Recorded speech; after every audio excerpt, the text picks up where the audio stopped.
Welcome back. This is part 3 of chapter 74 in The Discoverers.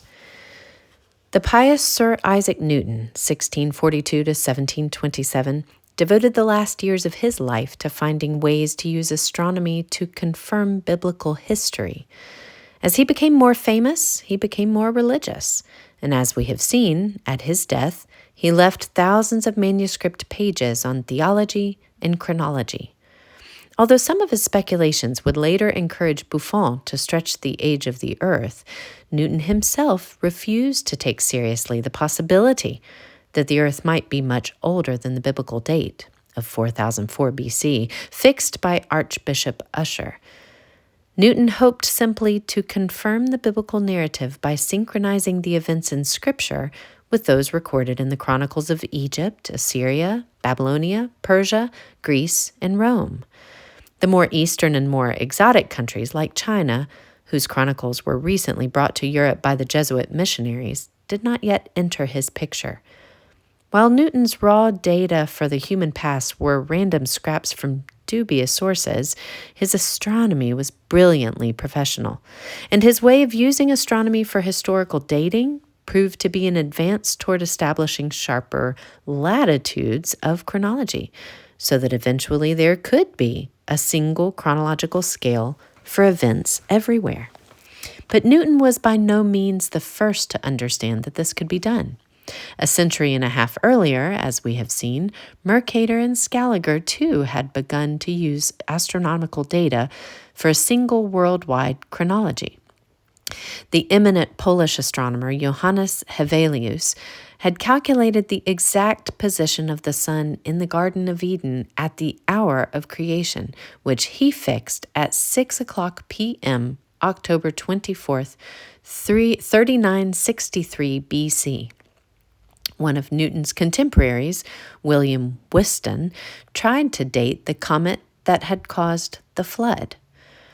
For the base event in his chronology, Newton, oddly enough, chose the fabled voyage of the Argonauts. This great scientist erected the whole grand structure of his world chronology on the flimsiest possible foundation, the date of the mythical adventure led by Jason to Colchis in search of the Golden Fleece. The Argo, Jason's ship, was said to contain a beam cut from the divine tree of Dodona, which could foretell the future. The fleece was guarded by the famous sleepless dragon, whose teeth, when sowed, became armed men. Countless wonders attended Jason and his crew of 50 on their celebrated voyage, and not the least wonderful was what Newton managed to make of it. Newton saw no paradox in choosing a myth as the point of reference for his scientific chronology. He knew that in antiquity the voyage of the Argo was assumed to be a historical fact, the trip that first opened the Black Sea to Greek commerce.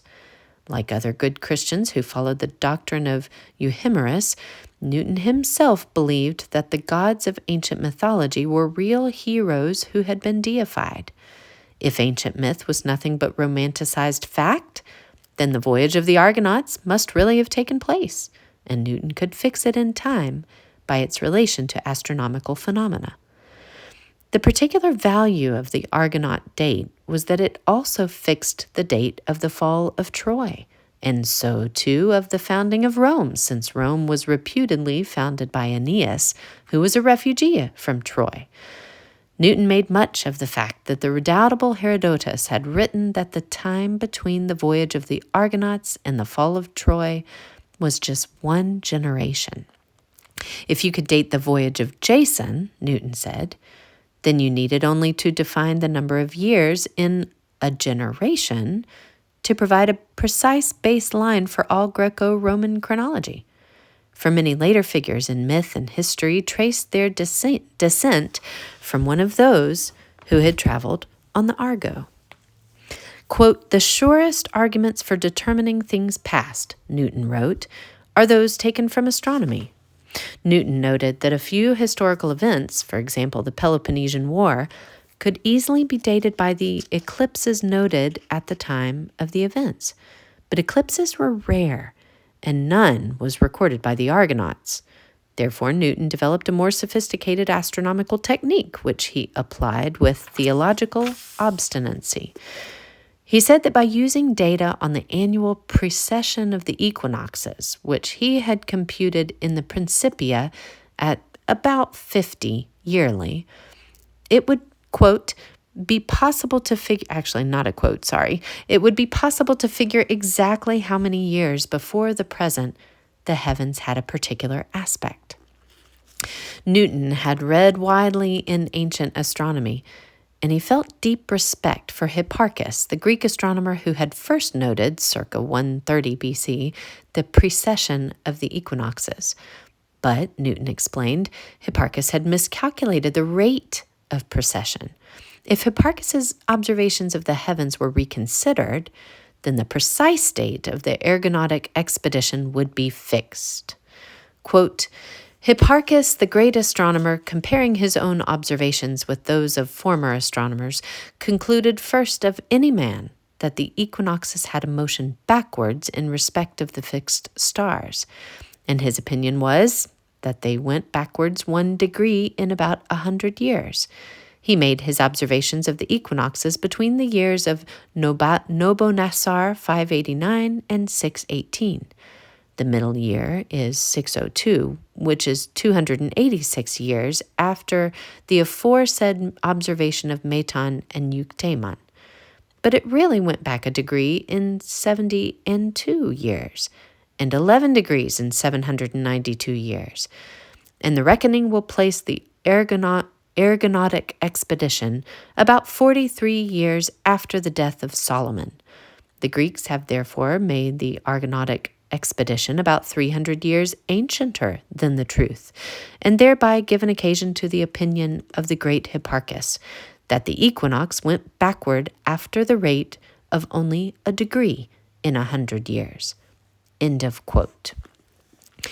In this manner, Newton constructed his new system of chronology, by which he dated the principal events of the Greeks, the Persians, and the Egyptians in relation to the dates of David and Solomon in the Bible. Newton's chronology became a subject of heated international controversy.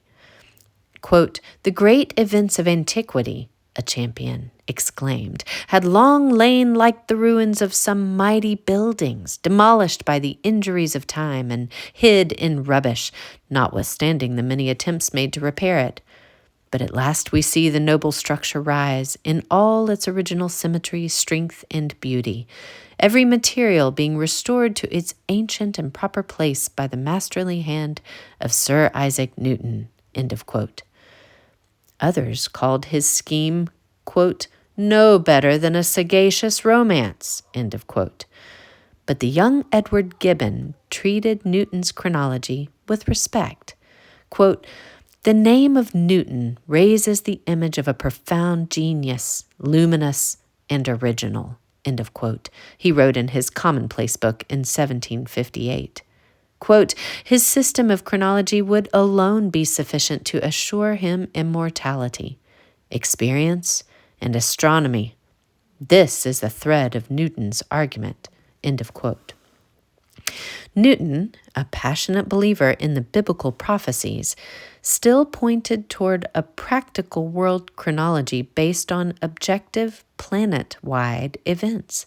In the long run, the kind of base dates that Newton's astronomy recommended would offer usable lines of contemporaneity around the world.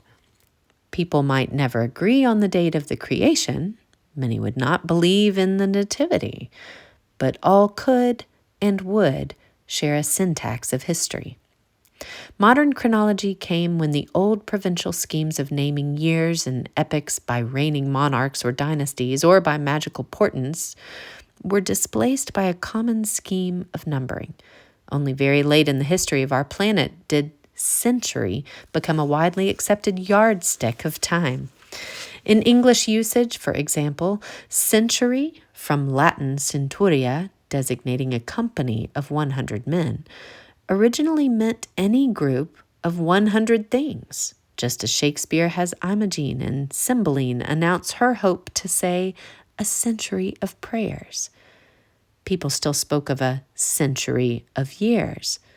Not until our 17th century did the loan word century begin to mean one of the successive periods of 100 years from the beginning of the Christian era. This was a small clue to a great change. And this concludes chapter 74. Have a lovely day.